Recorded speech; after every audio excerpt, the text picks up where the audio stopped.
from the studios of Farm Journal Broadcast. Coming up today on AgDay, Europe launches an in-depth investigation into a major merger, but companies say it's an expected move. Day 3 of crop tour, and rain was a welcome sight for some in the east, but it's that rain that caused farmers to get in the field late this spring. Replants and wet weather have some Indiana farmers hoping for a longer growing season. Can these crops finish in time? And scouts in southeast Nebraska say that irrigated corn yields are not what they expected. We'll have that story ahead on the show. In agribusiness, recent rains could mean bountiful beans this fall. We could feel very heavy this fall potentially in the soybean supply. And music is good for the soul and for producing better bacon. We're dropping the beat as we head in the country. AgDay, presented by the Chevy Silverado. High-strength steel for high-strength dependability.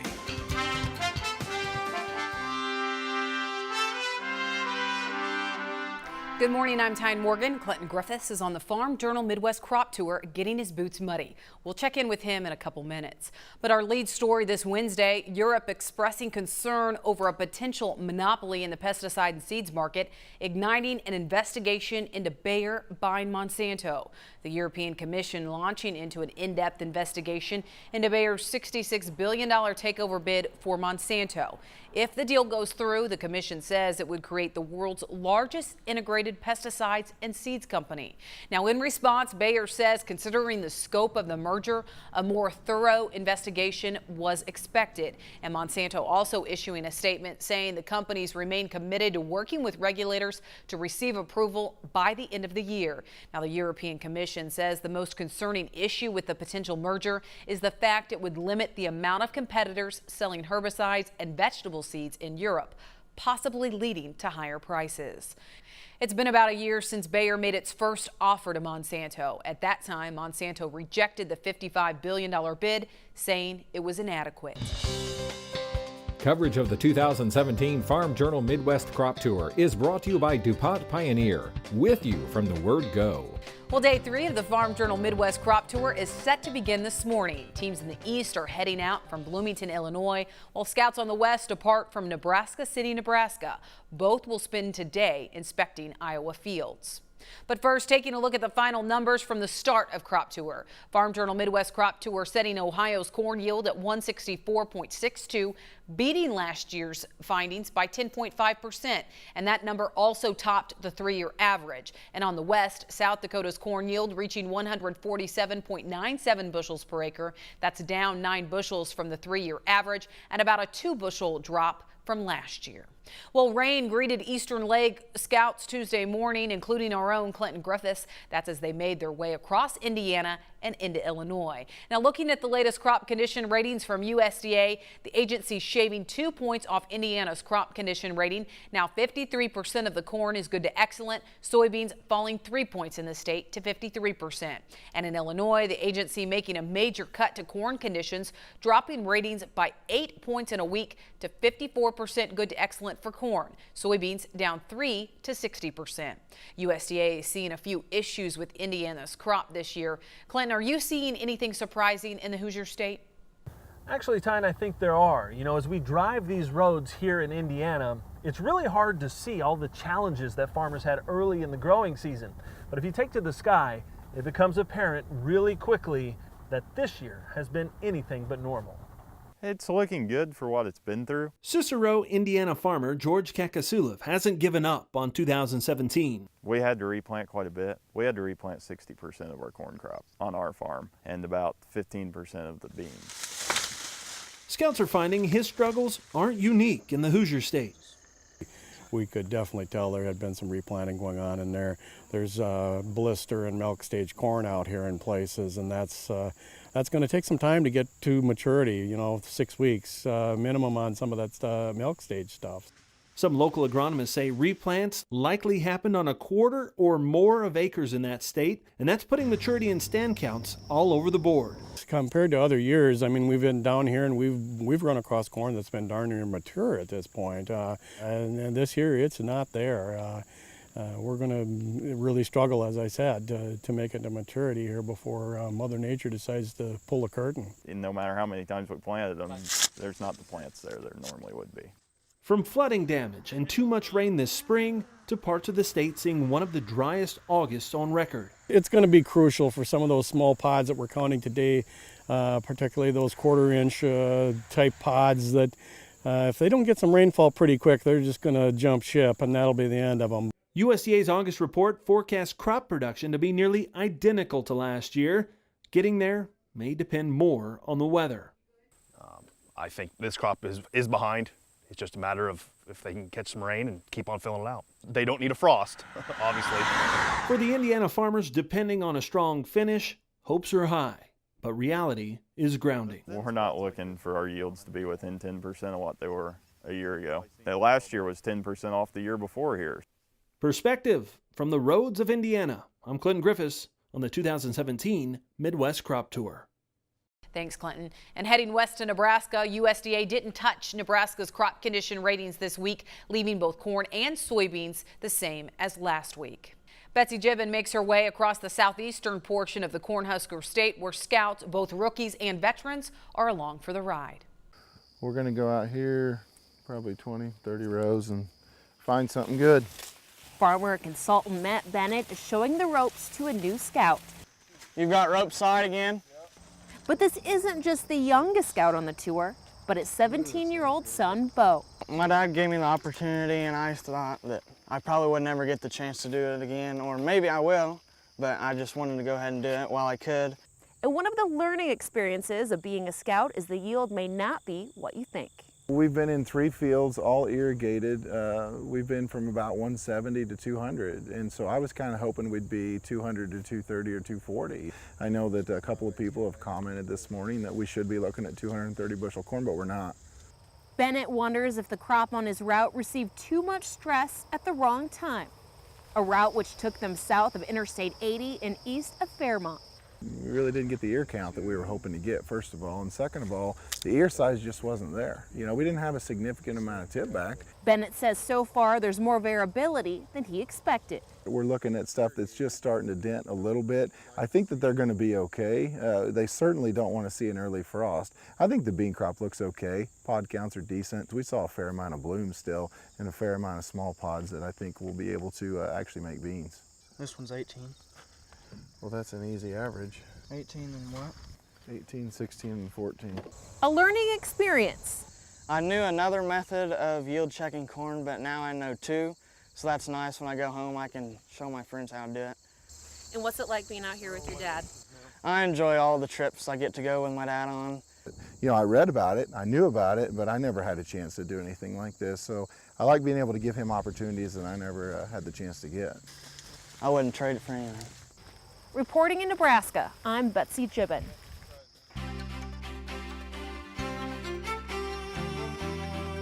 Time now for a look at crops with Mike Hoffman. Good morning, Mike. Good morning, Tyne. The eastern leg of the crop tour is hitting Illinois. One farmer in Coles County says the radar keeps showing rain across Illinois this summer, but only sprinkles end up showing up. He says the last measurable rainfall was July 27th, and USDA's crop progress report seems to back that up as the Illinois corn condition dropped 8 points in 1 week's time. Just 54% is called good to excellent now. And crop tour scout Doug Kirk tweeted out a photo of his team stopping in York County, Nebraska. They found a corn yield at this stop of 186 bushels an acre. And on AgWeb, a farmer from Ringgold County, Iowa, says they are in an area that has had approximately 50% of normal rain in the last 100 days. The county borders Missouri and sits right at the edge of moderate drought in the drought monitor. And take a look at the root zone moisture. We'll take a closer look at this coming up, but you can see that dry area, north central Mississippi Valley. We'll have your forecast coming up in a few minutes, but first here are some hometown temps. This is Machinery Pete, inviting you to check out my new website, machinerypete.com. Offering farmers tens of thousands of used equipment listings to search, let Machinery Pete help you find and value your next piece of used equipment. Still to come, recent rains could push soybean yields into record territory for some. So what does that mean for prices? That's analysis. Plus, some in the fruit industry are at odds over what they want tweaked in NAFTA. And these bacon beets are just what the farmer ordered. We'll show you how this interesting take on production is now being used as a teaching tool.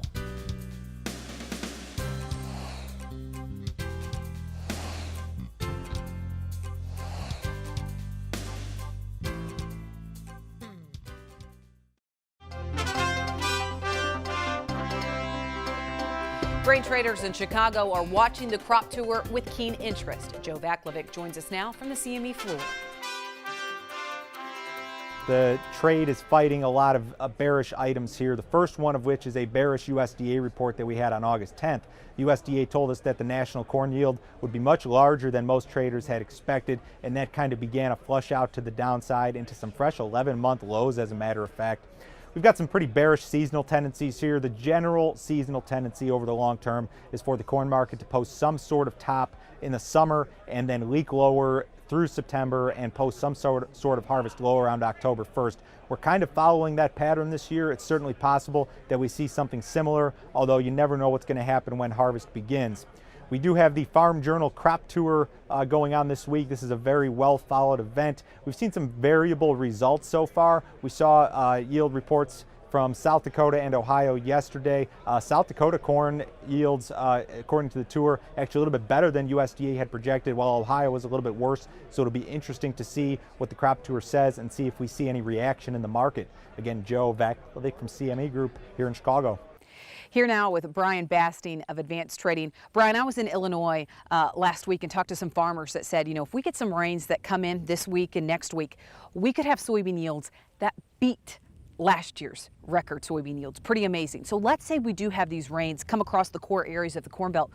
What could that do to prices as we move in the weeks ahead? This is a year time where we're entering this crop year with some burdensome supplies. And when I say entering the crop year, I mean the 17-18 crop year that's going to start here in September. That's in contrast to these last several years where we've had fairly tight soybean stocks going into the crop year. So when you add in an ample carry-in supply of beans to what potentially could be a record bean crop, we could feel very heavy this fall potentially in the soybean supply. So let's say demand keeps pace with what we saw last year, right? Because even when we had this large crop, it was demand that kind of kept a footing underneath these prices. So let's say demand just keeps pace with where we were last year. Is that enough to keep a floor under prices? Well, yeah, eventually the answer to that question is yes. It's a matter of where that floor establishes itself. Does it establish itself at $9, $9.25, $9.50, or does the market have to go back to $8.75, $8.50? There will be a floor set here because of the demand, and then we'll have to build in some weather premium for South America. So if we do have this record crop, if we do have demand, I mean, what's your outlook on prices, let's say 6 months out? What's your advice for farmers right now? The most critical thing that we're encouraging growers to do, Tyne, is get your marketing in place where you have a floor in place for the market for your corn and your beans. Get a floor in place, but leave yourself some upside potential in case they run into a problem, let's say in South America, or these yields fall short of expectations here in the U.S. But your marketing plan, get a floor in place with the strategy, but give yourself opportunity to participate if there a rally is a subsequent rally. All right, thank you so much, Brian. We appreciate it. Stay with us. We have much more Ag Day when we come back. To talk with Brian one-on-one, call Advanced Trading at 800-664-2314 or head online to advanced-trading.com.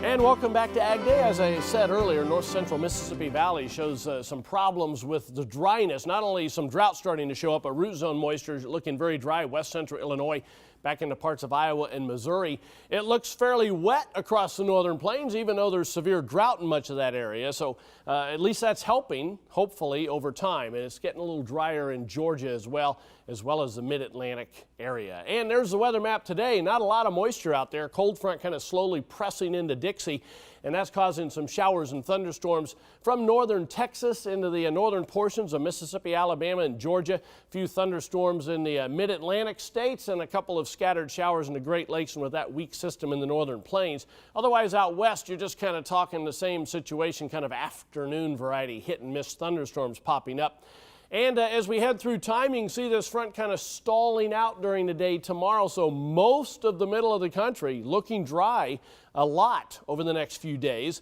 A couple of showers with that weak area of low pressure and maybe the eastern lakes. Otherwise, that's a cool, dry air mass. And we're going to have to watch some tropical activity over time in the western Gulf as we head toward the latter parts of this week. There's the precipitation estimate over the past 24 hours. Adding in the next 36, you can see that our model really pushes a lot of it down into the Gulf Coast area. with the majority over the next 24 hours. Overall, looks like north central Texas ends up getting the most across the country, at least in places. High temperatures this afternoon. There's that cool air mass, 60s, northern Great Lakes, 70s down into the Ohio River Valley, shoving the 90s all the way to the Gulf Coast. There's some triple digits again showing up in the desert Southwest. Lows tonight, 50s across the northern plains, Great Lakes, New England, a little bit milder south, and more of the same as we head through tomorrow afternoon, with the 60s even coming through most of the Great Lakes for high temperatures during the day tomorrow. And you can see the lack of 90s down along the Gulf Coast. There's the jet stream. You can see the trough over the Great Lakes in the northeast. The ridge tries to build in as we head through the weekend and into next week, but watch what happens. More energy diving in. Looks like we're going back to the pattern of ridge out west, trough in the east that we have seen most of this summer. That's a look across the country. Now let's take a look at some local forecasts. First of all, Cedar City, Utah. Lots of sunshine and warm today, high of 86 degrees. Mankato, Minnesota, beautiful, tons of sunshine, high of 74. And Dover, Delaware, a morning shower and thunderstorm, and then turning less humid, high of 84. Still to come, as NAFTA negotiations heat up, fruit farmers in the South are paying close attention. Plus, a pork producer proves it's more than just good genetics that can produce better quality and quantity of meat. We'll show you why he's changing his tune as we head in the country. Join Market Rally host Chip Flory live from the Rabo AgriFinance booth at this year's Farm Progress Show, August 29th through the 31st.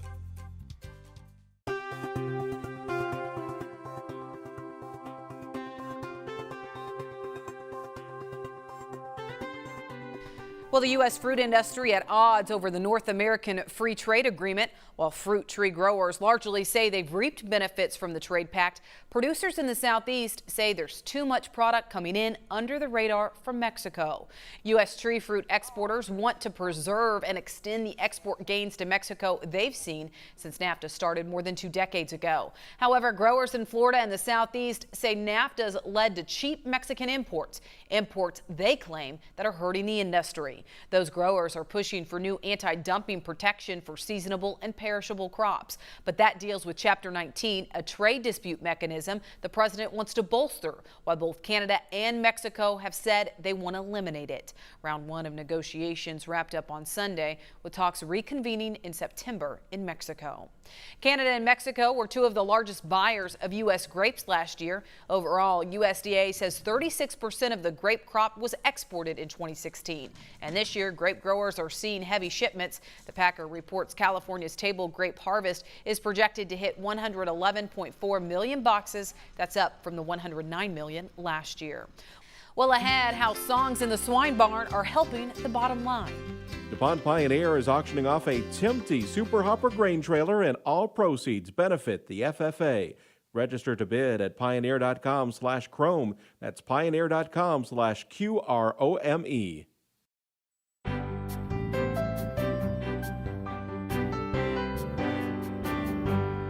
In the country. Brought to you by Kubota. See the all-new Commander Pro zero-turn mower at Kubota.com or visit your local Kubota dealer today.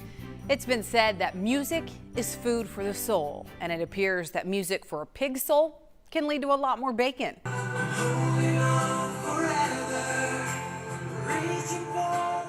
A pig farm in Rwanda now has a DJ on staff to play music all day and all night for the herd, and apparently the bacon beats have really paid off. According to the farm owner, production has more than doubled since piping in the peppy sounds for the swine, and when it's time to relax or sleep, he plays soft music. At other times, the DJ plays rock or rap.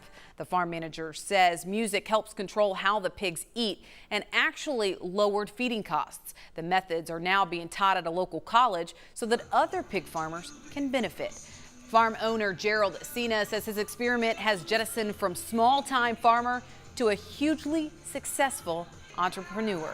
And because of the success, he gives away 200 piglets a month to poor families. What a cool story. Well, that's all the time we have this morning. We're so glad you tuned in. For Clinton, Betsy, and Mike, I'm Tyne Morgan. Have a great day in farm country. AgDay is powered by Ram Trucks, America's longest-lasting pickups.